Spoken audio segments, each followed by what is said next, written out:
Hey, Claudia. So this is our second podcast, and we still don't have a name yet. But what are we going to No, call this thing? no, we thought of calling it chatting from the outside or something like that. Kind of like Conversations on the outer rim. Franklin Roosevelt. He had what he has his conversations by the fireplace or Yeah, his fireside chats, fireside right? chat. So There you go. yeah, I like that. I like that chats from the outside. Well, obviously we have our show on Cabo Meal, and there's certain things that we won't talk about there that we will talk about here, Yes. and give people an opportunity to listen or not. We don't care, but it's fun doing this, and I love doing it with you, Claudia. We were talking today on our radio show about fear and the what we would talk about is the insanity of fear and what it's caused. And it's not like people are insane that are feeling fear. I think we've all felt fear from this pandemic. I definitely did at the beginning. We were all like, is this going to kill how many millions? Remember the first study that came out? And Yeah. it's It's like, like 1 in 5 of us is going to die, and you start counting your friends. You're still standing. and it evolved, and all of us had to face that. And we were at the beginning of this thing, we were heavily involved in the Baja California Sur Community Alliance. Well, we still are, but just getting food to everyone over all those months. And oh my gosh, that person has COVID now. And there was just all this stuff and all this misinformation. And now this book that just came out called A State of Fear, that we'll show you on the screen here, by Laura Dodsworth. We also talked about this on the show, and we didn't get so deep into it on the radio show, but what we'll get deep into it now a little bit more is this book. It shows step by step how the British government used totalitarian measures to cause fear, to control the population and have them stay home. And they admit it. The government's admitting it. And the fact that this is not the biggest news story in the world should also tell us something. that a free government just admitted to using psychological totalitarian tactics to cause fear in their population. That is criminal. And does it make you question? I mean, then they did it, they admit to it, but because they admit to it, it's okay or what? I mean, it's mind-blowing. But Boris Johnson should be out of office right now. I mean, he's the one that came out and said it. And she, in this book, she actually analyzes his body language when he made the announcement that everyone should go into lockdown. Which, by the way, they're still in lockdown now. Think about that. Yeah. it's Even they just though, even though back in March, there was that massive march with tens of thousands of people protesting against this prolonged lockdown, which is definitely not good for mental health. And it cannot be good for their economy. I mean, we know they have an economy where taxes are used differently, and the government does support people, but it cannot be good for their economy. No, I mean, of course it's not. It's not good for people's mental health. It's not. There's so many things, but the way that this thing has unfolded, and the fear that has been caused around the world over something that we now know that 99.7% of people that get this will survive, and 80% of people aren't even going to know they have it. And when you look at that, most people that do die are over 70 years old and have other conditions. So you start to think about all these things, Claudia, and just a lot of it doesn't make sense. It just doesn't make sense. You have to wonder why this became such an issue, because it's not a disease that has a greater lethality rate than many other. I mean, it's comparable, and with the flu, the influenza. I mean, hundreds of thousands of people died every year until 2020 of influenza. And Which then is also a 2020, which is also a suspect, a very suspect um, data point, because they said the flu just went away last year, and people are trying to say, well, it's because all these safety measures. No, it's because you were calling COVID cases the flu, or you were calling the flu COVID. It's so obvious, and people just take it for granted. There was no flu last year. Impossible. no. And then a lot of, remember when the conspiracy theories were out, and it's like, oh, well, we knew coronavirus was coming, and that's why coronavirus was listed as something that Lysol killed back before 2020. Well, coronavirus is a virus that causes influenza-like symptoms. So, uh, it's semantics. It's all about how things are said and the power Mhm. of the message that is conveyed, and how that message can affect people's actions and reactions, and then again triggers fear. And like we said in our radio show, when people act out of fear, they're not acting rationally. So no one in their sane mind can say, oh, influenza disappeared in 2020. No, of course there was influenza, but like you said, Mhm. it was diagnosed as COVID. And so there you have it. And there's so much information about the PCR tests, and so many people admitting, yeah, they're not really what they were meant to do. There's just so much out there. If people just do a little bit of investigation on their own, I think they're going to come to a much different conclusion. What's interesting to me, and there's a quote that we talked about on the radio show, and it says that men, and this quote was in 1841 by a man named Charles Mackey. Men think in herds.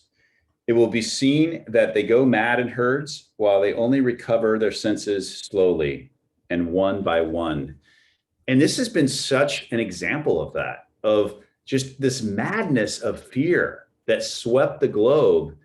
And now people one by one seem to be waking up. There's a lot more people waking up and asking normal questions that anybody should ask. And if you see even questioning whether you should take a vaccine or not, you're automatically a conspiracy theorist, you're anti-vaccine, what other time in history would you put something in your body without having legitimate questions, especially when the manufacturers of these are not liable? Like, This is why would that? this is the cheapest clinical trial in history, because they're not paying anybody and they're not liable for any of the side effects or anything like that. So, it's And the interesting. government's paying them. All the governments around the world are paying them. This is the best business a pharmaceutical company can ever get in. And if you even ask that question, you're a conspiracy theorist. Yeah. What? It's really, really hard to.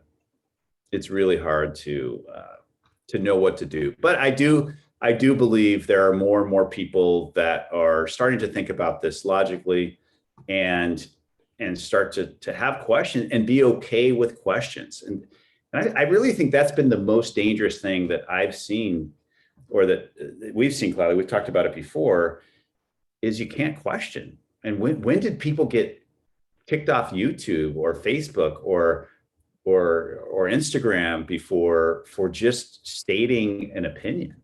It's Well, and out of people's lives, you are not allowed to have an opinion that goes against the mainstream knowledge. And um and but at the same time, it makes me think of this quote by Plato, where it says, courage is knowing what not to fear. And in an era, in a moment in our lives where everything is based on fear, we need to be courageous, and we need to know when it's enough, and when we have to step back, take a breath, and say, okay, what do I control? What can I control? And we can control our well-being. We can control our own health. We can control our diet. And we can control our attitude, and we can decide whether or not we want to make enemies of everybody that thinks differently. And if you choose to do that, you're just going to isolate yourself. So we just need to become more accepting, I think, of people who may not think like we do, but we don't need to attack them because of that. So, and it's not about accepting everything. It's like, but that's your opinion. I don't necessarily agree. We don't have to preach and try to convert them to the way that we think, but don't react with fear and anger, because at the end of the day, people who are afraid tend to react with anger. And that's what we want to Mhm. avoid. And we should, in my opinion, avoid. I don't know.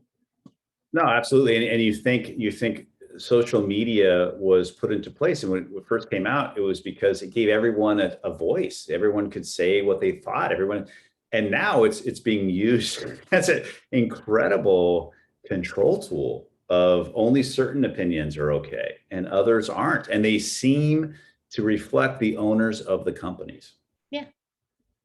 And And anybody who thinks they can express themselves freely in any of those platforms is short of delusional, I would say, because you cannot, you cannot. It's almost like anything you say may and will be used against you. against you in a court of law. Yeah, exactly. Absolutely, absolutely. Well, this is a very interesting article, and it goes along with what we're saying. Let me just pull it up here, and I encourage you to go. This is crazy, and there's lots of. I don't know if you've ever watched Sky News Australia, No. Claudia. There's some great commentators there, and they're questioning this whole thing. I want you to see this New South Wales COVID update. Central and Eastern Sydney plunged into lockdown after 22 cases recorded. Now, 22 cases. Nothing. And Sydney has been in lockdown pretty much all year. Anyway, we don't have to read all How this many article, people but live in Sydney? Like a lot. I mean, Australia doesn't have that many people. I think I could be totally wrong on this number, but I think it's 17 million or something Yeah. like that. It's a small number. It's a huge country.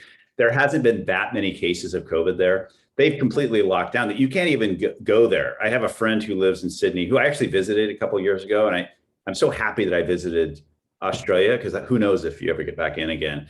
Right. But she lives in Sydney, and she is very on the left. And usually people on the left are all about the government doing things, and they're probably pro lockdown. Some of them, I'm not saying all. She has totally changed her tune. She's more where I am now. She can't believe that the government in Australia has been doing these things. And if you see what they're doing in Victoria, where Melbourne is, it's crazy.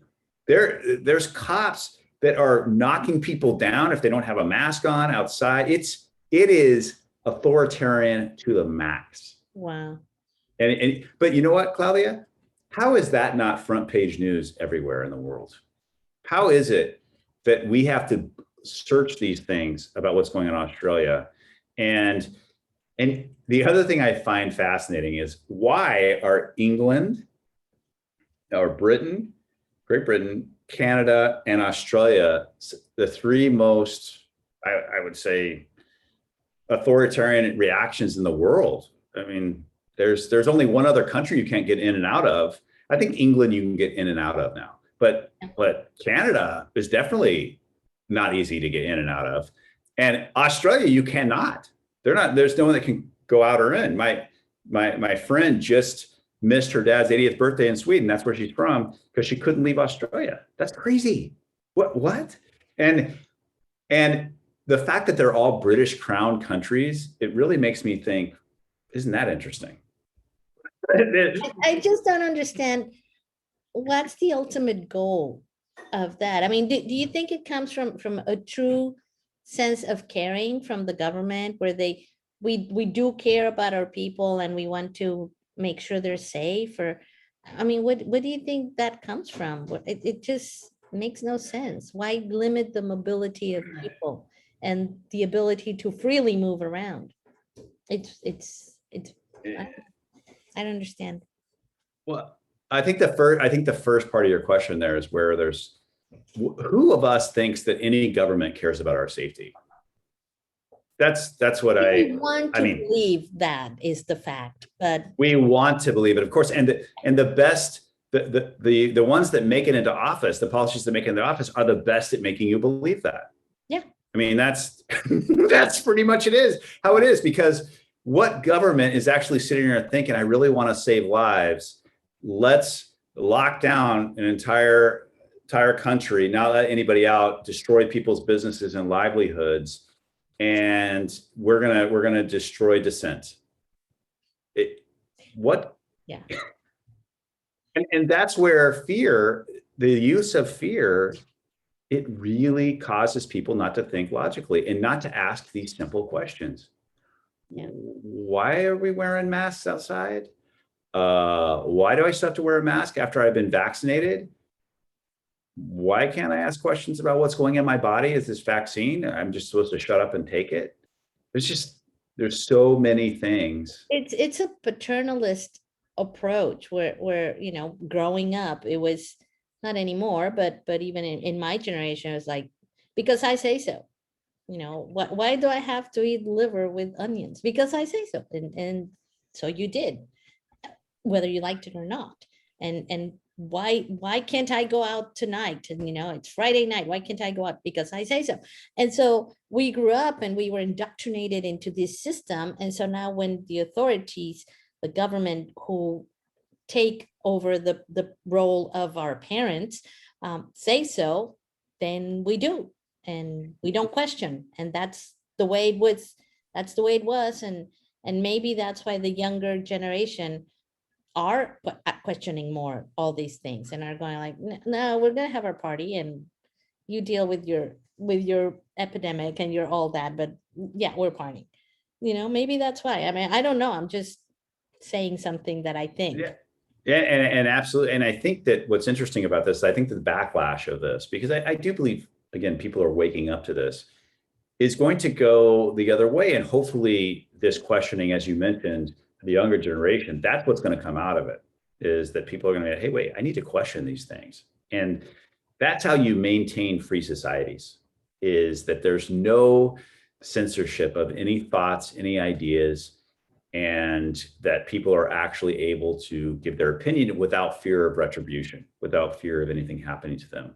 Yeah. And it's really a really an interesting place where we are in the world. The Chinese saying, may you live in interesting times, it was actually meant as a curse. So Mm. there you I've heard that also. Yes. there you go. And we are living in interesting times. So But as it also Zen, which comes from that same area of the world, would say you don't know if it's good or bad. We just don't know that. And it may end up being the biggest blessing of many of our lives that this happened. And I think that all of humanity, all of our lives, we have to go through these different stages. And this is our time. This was our crisis. Because really, you and I, Claudia, really, what did we have to deal with? We had some, we're good. we didn't have World War II. We didn't have the Great Depression. We were pretty much taken care of our whole lives in a way. And obviously we all have our own challenges, of course, but from a worldwide perspective, this is the crisis. This is the big thing that has happened. And truly of we were fortunate, both you and I, to be born in countries where, yeah, it's not a big deal. We could have been born in places where the crisis was much earlier than COVID. And so we're fortunate in that sense. And as you said, and the Chinese also say, good or bad, we shall see. I do believe, and I do believe, as I follow certain schools of thought that are linked to the Hindu form of thinking, and it's everything does happen for a reason, and Mhm. in the greater plan of things, all those reasons are for our betterment.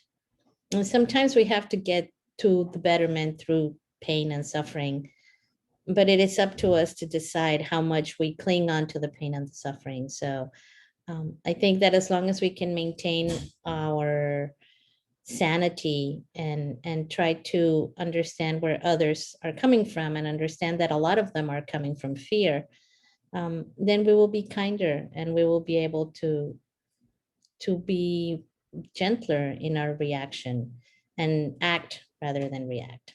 Mhm, That's mhm. all that I What what think. you what you say is so key about just having compassion. I can find myself getting very angry at people when I see them in the cars with their masks on. And I'm just like, what are you doing? And but that's just another form of resistance. And what you resist persists. And Mhm. if you keep fighting against this, we're just playing the same game. Yeah. And this is what I believe some of these. I don't know if it's a coordinated thing or could be just the way bureaucracies work, that these governments are taking control. They don't give up control once they have it. That's pretty well known. That's been throughout history. And whatever you believe, getting into the argument about masks or getting into the argument about vaccine, it's just playing their game. Yeah. And it's the divide and conquer that Great Britain used very, very well all over the world for many, many years. And any totalitarian, not even totalitarian, any regime that expanded itself, when they would go into a new territory, they would divide and conquer. I mean, look what happened to India. There wasn't a big problem. Was there problems? Yes, between Muslims and Hindus, but man, Britain really accentuated those. Then they go into Ireland, and we got the Catholics versus the Protestants. And now you go South Africa. There's so many examples of how this was propagated, and instead of talking about some of the similarities of what's going on and not falling into the same trap that many people have fallen into, billions of people in history, we get caught up in the drama of the moment. And as you said, Claudia, and speaking from some of your teachings and some of mine, you have to step back and be a witness, and also just have compassion and say, hey, this is the human experience. And And here we are standing in the middle of it and trying to tread gently on the part that we have to we're living, this little bit of our existence. Because, and that's the thing, we want to believe that we're relevant and important and that our own personal drama means something. But at the end of the day, it doesn't. And at the end of the day, whether we get angry at one thing or another, it really is irrelevant. I have seen wonderful, incredible people die, and overnight they become irrelevant. And so, it just puts everything into perspective. I think, if nothing else, this whole pandemic thing has helped some of us put things into perspective. I remember when this whole thing first started, it was like, oh my God, how am I going to pay the rent? But it somehow did get paid. And so yeah, life goes on. It's okay. And yeah. I think the big exercise for all of us at this moment is decide not to let fear overtake us, and try to continue to be as sane and as rational as we possibly can, and also as understanding of others, and understand that a lot of other people, a lot of others out there are really acting out of fear, and then maybe try to be understanding. I don't know. It's interesting. I agree with that, being understanding and have compassion. It's interesting to watch. There's some people, Cloudy, before this that I thought were spiritual masters, or that I thought were it, just some of the things they say were so full of wisdom that I am so surprised at the way that they are responding to this pandemic, and that they're following everything the government's saying. They're being judgmental about other people, and I'm so surprised. But then I step back as a witness and say, wow, fear really has gotten to them. Mhm. And you're watching people's shadows just come up in a way that it's fascinating. And and having that self knowledge of realizing that it's my own shadow that's coming up too, and really recognizing what it is and continuing to do the work. And that's really the message, I think, for all of us of getting over this fear is more getting to know yourself, getting to know that, as Joseph Campbell said, know thyself. And that's really what we have to do in this lifetime. Absolutely. And that's anyway, That's it. that's it. That's I where think we leave it. this was a nice second podcast. So Claudia, thanks again. And we'll have our name. I like your chat from the outside. I think so. I like that. We have to come up with our artwork now. If you We'll ever do our watched it, intro. if you ever watch how to do a podcast on YouTube, there's all these things. Oh, you have to have your artwork, and then you have to have your music, your intro music, and if you listen to any of the famous podcasts out there, you can get all that. But that's okay. We're going to do our own thing. We'll get there at our own pace. All right, and we'll have guests on the show too. We already had one, and Yuton was on the last one, so He on was our first on show. the first one, absolutely. So So anyway, there we go. That's the plan. all right. Have a good week, everyone. Bye.